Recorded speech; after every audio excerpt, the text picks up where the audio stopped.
You spend like 20 minutes crafting what you think is just the ultimate bulletproof AI prompt. Oh, yeah. We've all been there. Right. You've got the role defined, the context is there, Yeah. the formatting is all lined up You're perfectly. feeling really good about it. Exactly. You hit enter, you lean back, and the AI just spits out this corporate robotic wall of text. Completely misses the point. It sounds absolutely nothing like you, misses the core point entirely.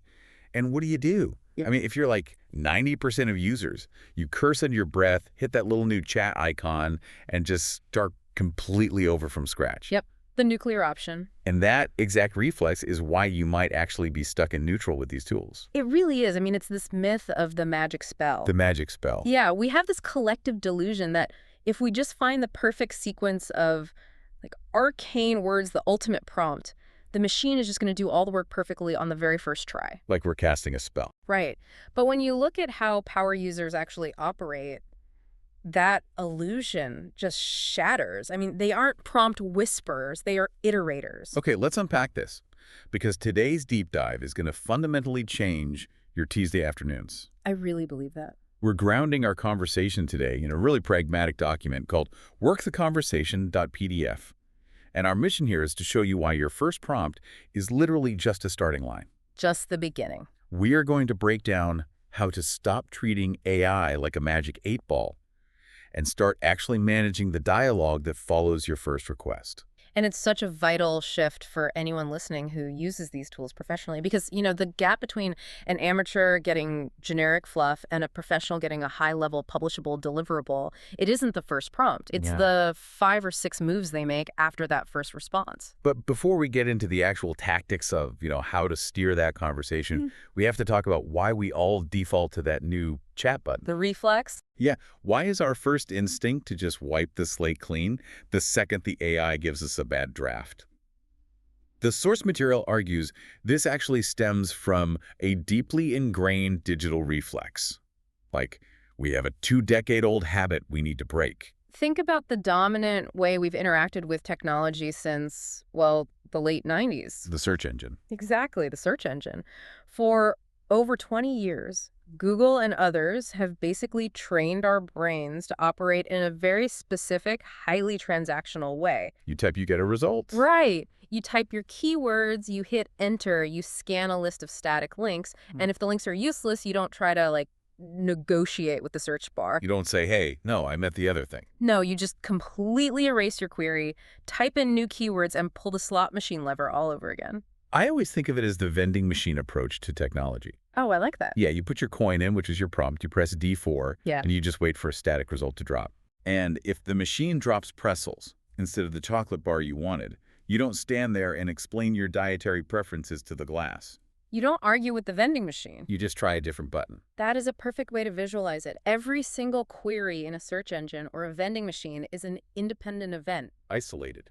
Yeah, there's zero continuity. The machine literally doesn't care what button you pressed 5 minutes ago. Has no memory. Exactly. But large language models, so ChatGPT, Claude, Gemini, they operate on an entirely different architecture. They possess conversational memory. I'm going to push back on that, though, because playing it safe feels so logical to me. How so? Well, if an AI gives me a heavily hallucinated, confused answer, isn't starting over the only way to ensure it doesn't get, permanently confused? I hear that a lot. Because if I keep talking to in that same window, aren't I just basically building a house on a rotten foundation? And that fear totally makes sense based on our old habits. But it fundamentally misunderstands how the AI's memory actually functions under the hood. Okay, enlighten me. When you're in a continuous chat, the LLM doesn't just read your newest message. It literally takes the entire transcript of your conversation. The whole thing. The whole thing. The persona you set, the background data you provided, and critically, all of its own previous answers. Yeah. And it processes all of that context alongside your new request. So it's dragging the entire history of the chat forward every single time I hit enter. Precisely. Which means you don't have to rebuild the foundation. Okay. Let's use an example from the source document. Let's say you're a healthcare administrator. Right. You just fed the AI 50 pages of operational data and asked for a summary. The AI gives you a decent summary, but the tone is incredibly dry and academic. Boring corporate speak. Exactly. Yeah. Now, if you open a new window to fix the tone, you have to re-upload the 50 pages and re-explain the whole assignment. Which is a huge pain. Right. But if you stay in the chat and simply type, "Hey, now adjust that tone for a non-clinical board of directors," the tool uses its memory of those 50 pages, looks at the draft it just wrote, and refines it. Oh, wow. So you aren't rebuilding the ship. You're just turning the steering wheel. That's it. That's a massive shift in how you spend your time. I mean, you preserve all that heavy lifting and just tweak the variables. And those small iterative tweaks are the core mechanism for generating exceptional text.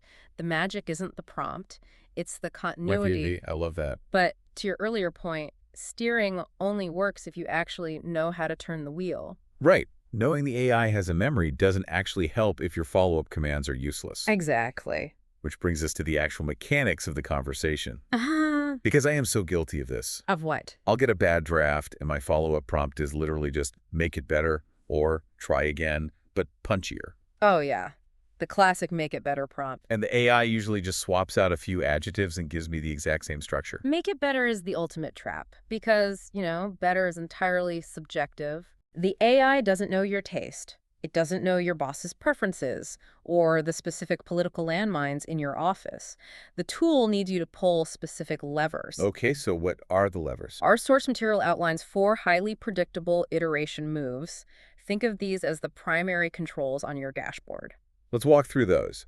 But let's keep using that healthcare administrator scenario so we can, actually see how a document evolves. Perfect. So our administrator asks for a report on the new hospital staffing policy. The AI spits back this massive, sprawling document that covers the history of nursing shortages dating back to the 1980s. Global economic trends. Yeah, and 50 other things we just don't need. My instinct is to say, hey, this is way too long. Which is too vague. Instead, you use the first move, narrowing. Narrowing, okay. You use a narrowing move when the AI's response is taking way too wide of an angle. The output is technically accurate, but it covers way too much ground. You need to force the tool to zoom in. So instead of making it shorter, I'm giving it a specific boundary. Exactly. You tell the AI, focus only on the staffing impact for the night shift, or remove all historical context and only analyze the Q3 budget implications. Oh, I see. You are functionally taking a pair of scissors to the context window and cutting away the noise. Okay, so we've narrowed it. The report is now solely focused on the Q3 budget. The scope is perfect. Great. So let's say I read it, and it reads like a PhD dissertation in economics. Very common. Right, it's full of heavy financial jargon, and I need to send this to the nursing staff who literally just want to know how their schedules are changing. This is where you deploy the second move, redirecting. Redirecting. Yeah, the substance is correct, but the packaging is completely wrong. You redirect when you need to change the audience, the tone, or the format. So the meat on the plate is good, but I need it served in a different restaurant. That is a very good way to look at it. A redirecting move sounds like rewrite this entire analysis as a concise 2-paragraph email, or strip out the financial jargon and write this so a clinical nurse manager can easily digest the scheduling changes. Oh. You aren't asking for new information. You are demanding a new translation of existing information. I mean, if you frequently have to translate technical data for non-technical stakeholders, that one move alone is going to save you hours of rewriting. Absolutely. All right, so we've narrowed the scope to the budget. We've redirected the format into an accessible email. But I read the email and it feels hollow. Lacking substance. Yeah, it says overtime costs will increase, but it doesn't give any weight to that claim. It's just a statement. Now you need the third move, which is deepening. Deepening. The AI is on the right topic, and it's using the right tone, but it's skimming the surface. Yeah. You use deepening when you need to dig a deeper hole in one highly specific spot. I see how this contrasts with my usual habit. Normally, I'd say expand on this, and the AI would just add 3 paragraphs of generic corporate fluff about the importance of teamwork. Because expand usually just means generate more words to the AI. Oh, right. Deepening requires pointed direction. You say, add a bulleted list specifically breaking down the projected overtime costs for the ICU. That's so specific. Exactly. Or expand the section on patient safety metrics and provide 2 concrete examples of how this ties into our Joint Commission compliance. Wow. You are forcing the AI to synthesize deeper connections, not just inflate the word count. I love how mechanical this is getting, narrowing, redirecting, deepening. But here's the elephant in the room. Uh-oh. What happens when the AI is just flat out wrong? The hallucination Heck, wrong. let's say in that same email, it confidently states that nurses will be required to work 6 days a week, which violates our actual union contract. The AI sounds incredibly authoritative, but it's hallucinating. This is the fourth move, and honestly the most critical one for professional use. Correcting. Correcting. You use this when the AI makes a false assumption, hallucinates a fact, or contradicts your specific reality, and it really highlights the fundamental limitation of AI. The tool doesn't know what is actually true in your world. It only knows what is mathematically probable to say next. So it's not going to catch its own mistakes. Never. That is entirely on you. A correcting move is where your human expertise becomes a non-negotiable. What does that look like? You type, your assumption about the 6-day work week is incorrect and violates our collective bargaining agreement. Remove that section and adjust the recommendations to fit a strict 5-day maximum. Just direct and factual. Exactly. Or our facility is a critical access hospital, not an urban medical center. Recalculate these metrics based on a 25-bed limit. I think this completely reframes the relationship we have with these tools. We're so worried about AI replacing our expertise, but the correcting move proves that the AI is, frankly, useless without it. Completely useless. The machine brings the raw speed and the synthesis, but you have to bring the ground truth. You are the truth tester. It's a true partnership. The AI is a hyper-competent, hyper-fast intern who occasionally hallucinates. And you are the senior editor who actually knows the reality of the business. Okay, I buy into the 4 moves. I really do. Yeah. But let me share a massive frustration that I know you listening experience constantly. Let's hear it. I'm working on a long document. Let's say it's a 4-page grant proposal. I use a correcting move to fix one tiny factual error in paragraph 6. I hit enter. I know where this is going. And the AI says, certainly, and proceeds to regenerate the entire 4-page document from top to bottom. Yep. And in the process, it completely rewrites paragraph 2, which I had already spent 20 minutes perfecting.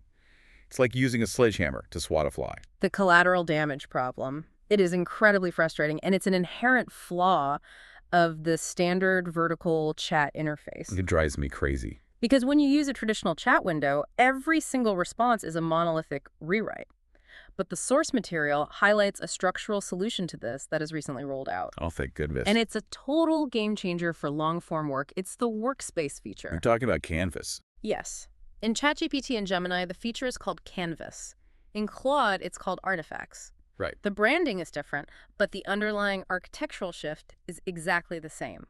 They've moved from a temporal, scrolling chat to a persistent spatial workspace. Explain how that actually looks for someone who hasn't triggered this feature yet, because it completely changes the user interface, right? It really does. Instead of just a single column of text bubbles passing back and forth, Canvas splits your screen. Like right down the middle. Exactly. You keep your conversational chat box on one side, but the AI opens a side-by-side, persistent text document on the other side. So how does this stop the sledgehammer effect? How does it protect my perfect paragraph 2 while fixing paragraph 6? Because the document is persistent, the AI doesn't have to regenerate the whole thing to show you an edit. Oh. If paragraph 6 has an error, you literally highlight just that specific sentence with your cursor, a little localized prompt bar pops up, and you ask the AI to revise only the highlighted text. That is amazing. The rest of the document remains entirely frozen and untouched. That's brilliant. It's the difference between cloning an entire patient just to fix a bad kidney versus a surgeon just operating directly on the kidney. That's a slightly terrifying analogy, but yes. You're making surgical, localized incisions. It transforms the experience from messaging an AI to actually sculpting a document with an AI. Sculpting. I love that. And importantly, you can type directly into that Canvas document yourself. Oh, so it's like a Google Doc. Exactly like that. You can manually tweak a phrase, delete a word you don't like, and then go back to the chat side and say, okay, look at the changes I just made, and write the next section matching my new style. If you are listening to this and your job involves long, complex documents, we're talking policy drafts, departmental reports, detailed communication plans, or grant narratives, this is going to save your sanity. It really is. You can finally log in the sections that are working and only iterate on the sections that are broken. In the text notes, this is available on the free tiers via the web browser for these tools, right? Yes, it is. Claude triggers artifacts automatically for substantial code or text. ChatGPT will often open Canvas automatically for long writing tasks, or you can just explicitly type "use Canvas" in your prompt to force it open. Okay, so with Canvas, I can isolate my edits, I can narrow, redirect, deepen, and correct without blowing up my draft. Exactly. Honestly, if I have that kind of control, I'm just going to keep one MegaChat open for my entire department. I'll just sit in the same Canvas window for weeks, endlessly refining all my projects. Which leads us to the final and perhaps most technical boundary you need to understand. Oh boy. If you try to run a MegaChat for weeks, the AI will absolutely break down. Conversational memory is powerful, but it is not infinite. Wait, really? I thought the whole selling point was that it remembers everything in the thread. It remembers everything up to its physical limit. Large language models have what's called a context window, and they measure that window in tokens, which are essentially fragments of words. Think of the context window like a physical desk. When you start a chat, the desk is empty, you ask a question, you put a piece of paper on the desk, the AI answers, another piece of paper goes on the desk. And as I keep using my 4 iteration moves, I keep stacking more and more papers on this desk. Exactly. And eventually the desk gets completely full. Makes sense. When you ask the next question, the AI has to make room on the desk. So it starts quietly pushing your oldest papers off the back edge into the trash. Oh, wow. So it literally begins suffering from amnesia. The technical term is context degradation. That makes so much sense. So it's not that the AI gets lazy or fatigued.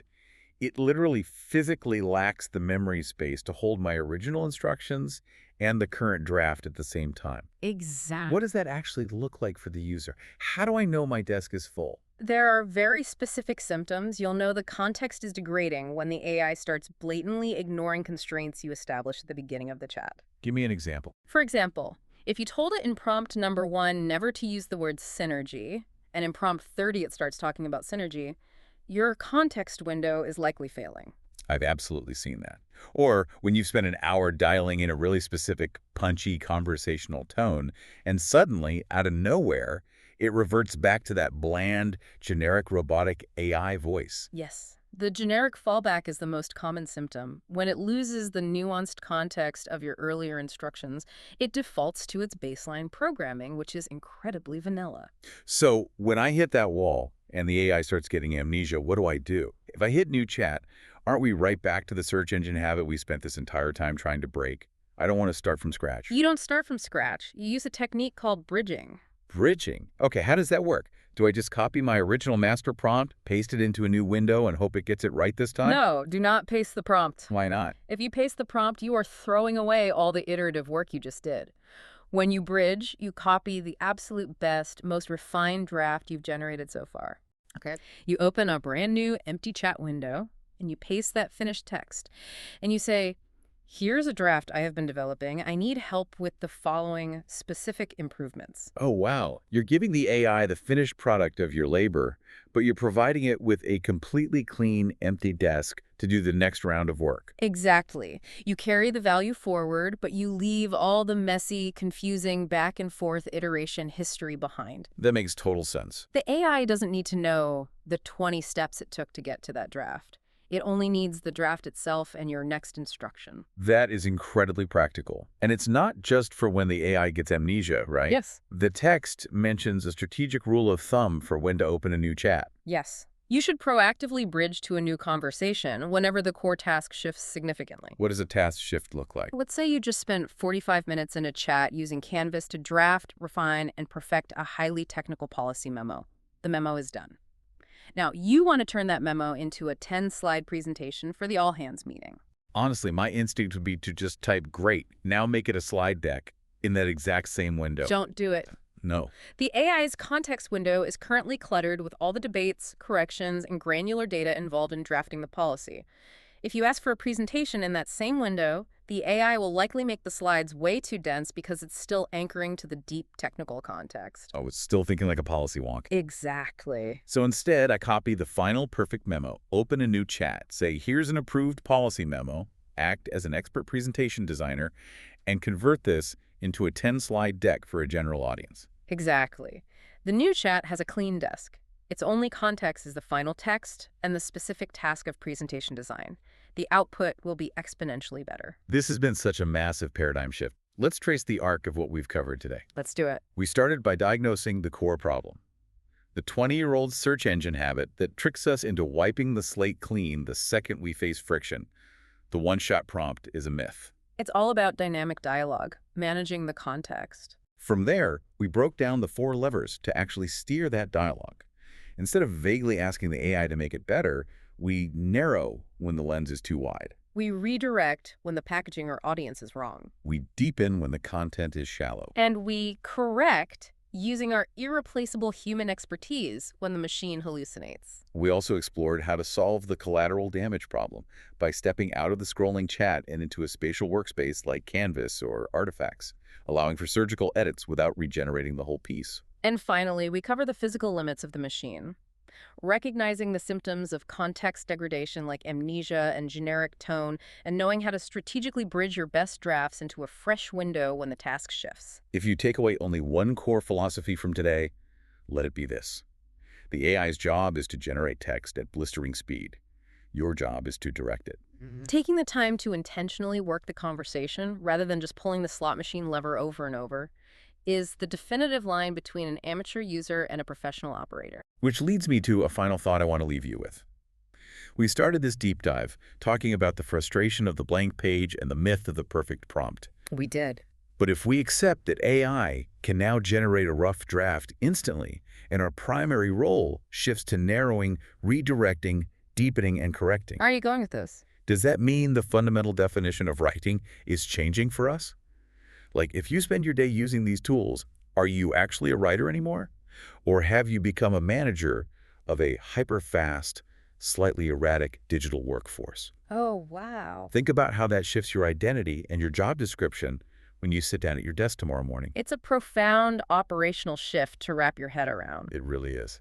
Thank you so much for joining us for this deep dive. We hope you take these frameworks, finally break that search engine habit, and start truly working the conversation. Until next time.